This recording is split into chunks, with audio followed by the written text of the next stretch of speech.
देवी सज्जनों, धन्य हो आप जिनके पुत्र सत्संग से जुड़े हुए हैं, बच्चे बच्चियां सत्संग से जुड़े हुए हैं। इसका अर्थ ये नहीं समझना कहीं बच्चे बहुत होशियार हैं आजकल, सत्संग की आड़ लेके भी जो कुछ वो करते हैं सुना नहीं जा सकता, देखा नहीं जा सकता। माता पिता का कर्तव्य वहीं खत्म नहीं हो जाता। माता पिता का कर्तव्य बनता है कि उनकी नजर उन बच्चों के पीछे हमेशा रहे जब तक आप महसूस नहीं करते कि वो जिंदगी में सेटल हो गए। आप बच्चों को मुंबई पढ़ने के लिए भेजते हो, पूना पढ़ने के लिए भेजते हो, बेंगलुरु पढ़ने के लिए भेजते हो। कभी आपने सोचा है कि आपका पुत्र वहां क्या कर रहा होगा?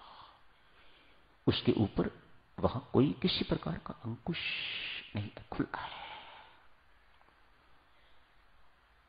इस आयु में नहीं संभालोगे तो पुत्र बच्चे हाथ से निकल जाएंगे। मेरी प्रार्थना है माता पिता से, बच्चों को शाबाशी देता हूं जो सत्संग से जुड़े हुए हैं। बेटा, इनका प्रभाव, सत्संग का प्रभाव अमिट है, मिटेगा तो नहीं, कहीं ना कहीं जिंदगी में काम आएगा।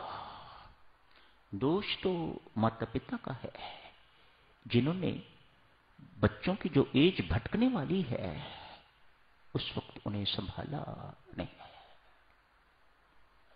अपनी मौज मस्ती में लगे रहे, पैसे कमाने में लगे रहे और बच्चों ने उसका नाजायज फायदा उठाया।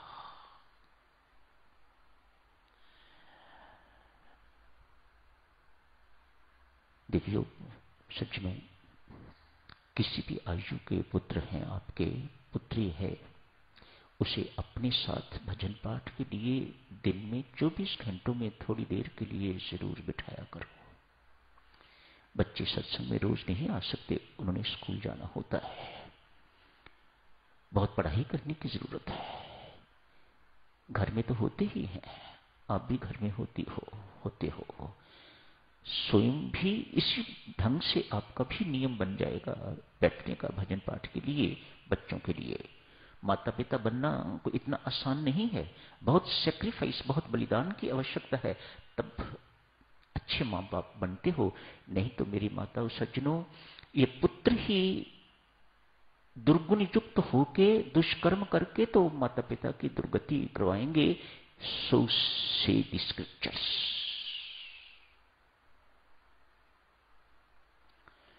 पुत्र की परिभाषा है जो पिता को दुर्गति से त्राण करे, जो पिता का, माता पिता का दुर्गति से त्राण करे वह पुत्र। मानो दुर्गति से बचाना भी उसी का धर्म है, और फिर यदि वह धर्म नहीं निभाता तो आपको दुर्गति प्राप्त होकर रहेगी, कोई बचाने वाला नहीं। सिमरन बहुत बल देता है देवियों, सिमरन बहुत बल देता है। सज्जनों, सिमरन करो परमात्मा का। आप तो सिमरन संसार का करते हो, आपको संसार चाहिए, कोई रोगी नहीं होना चाहिए। मैं रोगी नहीं, मेरे रोगी नहीं, मेरे पास धन होना चाहिए, उनके पास धन होना चाहिए। आपकी तो मांगे ही यही हैं। जिनकी मांगे यही है वह परमात्मा को सिमर नहीं सकते, उनके पास समय नहीं है, उनके पास संसार को सिमरने का समय है। प्रेम बिना फिरती नहीं माला हरि के नाच। प्रेम परमात्मा के साथ है तो राम राम की माला फिरेगी, प्रेम संसार के साथ है तो संसार की माला फिरेगी। कभी पुत्र की माला फिरेगी, कभी पुत्री की माला फिरेगी, कभी पत्नी की माला फिरेगी, कभी धन की माला फिरेगी, कभी प्रशंसा की तो कभी यशमान की माला फिरेगी। इन्हीं चीजों के कारण, इन्हीं चीजों के लिए माला फिरेगी।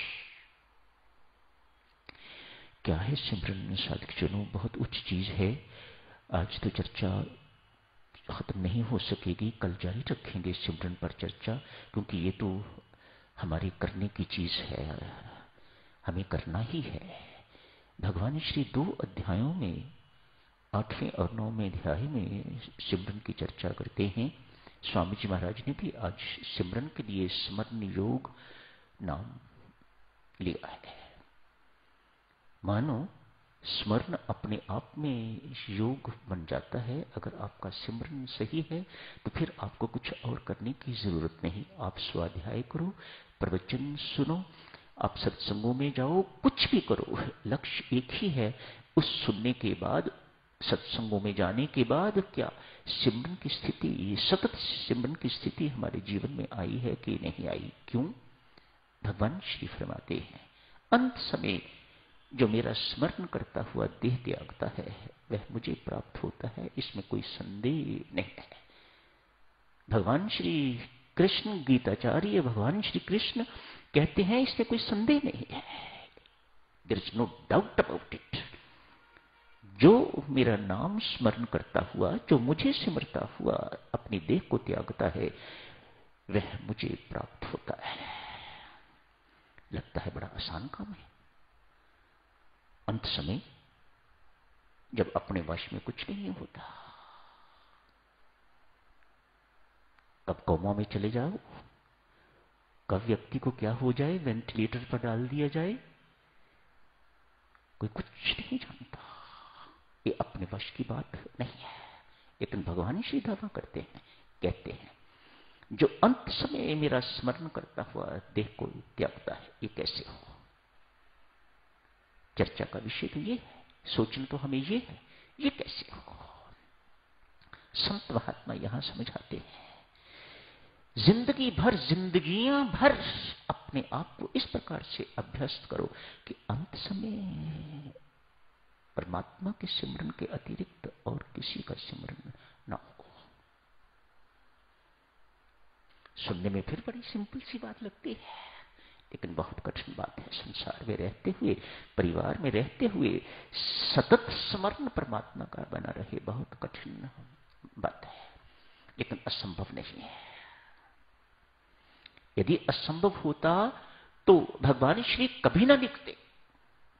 असंभव नहीं है, कठिन बहुत है, लेकिन फिर उपलब्धि भी तो देखो, परमात्मा की सीधी प्राप्ति, स्ट्रेट, कुछ करने की जरूरत नहीं। अंत समय आपका स्मरण हुआ, आप परमेश्वर में सीधे प्रवेश करते हो।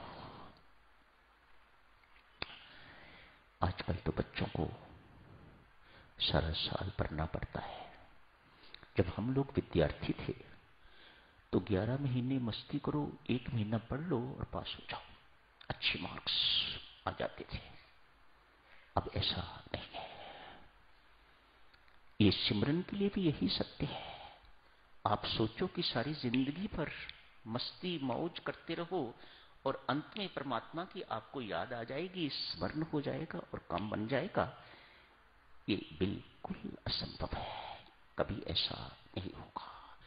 अतएव अभी से देवियों सज्जनों, सिमरन की आदत डालो। संसार का स्मरण दुख देता है और परमात्मा का स्मरण परमात्मा को देता है। सुना ना आपने? अंत समय जो मेरा स्मरण करता हुआ देह त्यागता है वह मुझे प्राप्त होता है। तो स्मरण ने परमात्मा को दे दिया आपको। हे राम, तेरी याद महासुखदायी। इस याद को ही देवियों सज्जनों स्मरण कहा जाता है। कोई कठिन काम नहीं है, बिल्कुल कठिन काम नहीं है।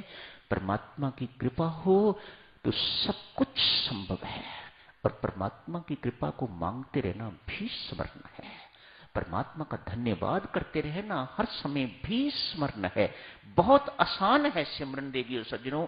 मत सोचिएगा कि सिर्फ राम राम राम राम राम राम करना ही सिमरन है, नहीं। उससे एसोसिएटेड बहुत सी ऐसी बातें हैं जो सिमरन कहती है। उन बातों को जीवन में अपनाना बहुत आसान है, कहीं आसान है। कल जारी रखेंगे। इस चर्चा को आज यही समाप्त करने की इजाजत है। धन्यवाद।